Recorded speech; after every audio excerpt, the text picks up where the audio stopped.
Well, joining me from London is Bulama Bukarti. He is an analyst at the Tony Blair Institute for Global Change. Thank you so much for being with us today. Thank you. What is the Nigerian government dealing with here? Armed bandits or terrorists? It's an alliance of both, I am afraid. We know that armed bandits in the northwestern part of Nigeria have been operating for about 8 years now. They have killed over 8,000 people, 1,100 of them just this year, in the first 6 months of this year.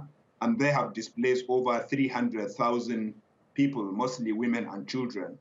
They did that as criminal groups with economic considerations or motivations.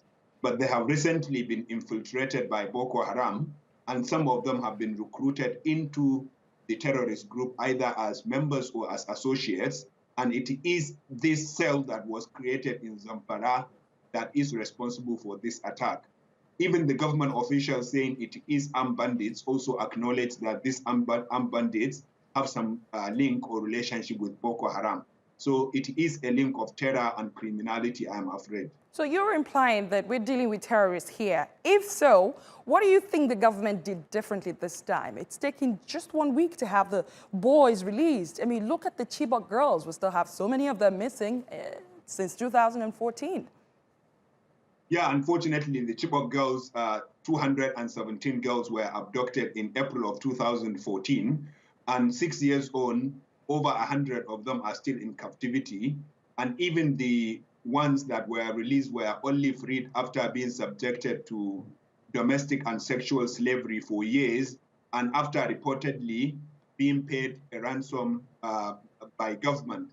But this one, I think the first thing the government got right was it had a head start, because in the case of the Chibok girls, the Nigerian government doubted and downplayed the incident and did that and delayed for weeks. It took international outrage for the then president to accept that the girls were abducted.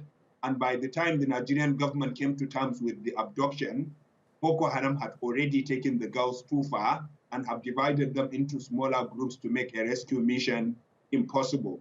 But in the present case, the government accepted the kidnapping happened the following morning and started a military rescue mission immediately. And that was why they were able to surround the criminals and kept them from moving the boys out of the area.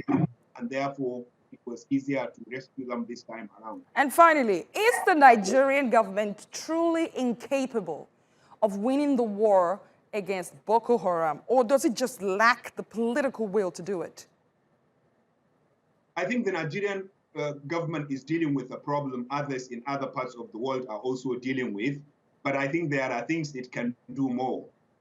There is need for more funds and equipment and transparency in military and security spendings. There is need to reinvigorate the relationship, the military relationship between Nigeria, Cameroon, Chad, and Niger, because this is a transnational problem that must be confronted transnationally. But also, most importantly, we must understand that the security measures can only contain this violence.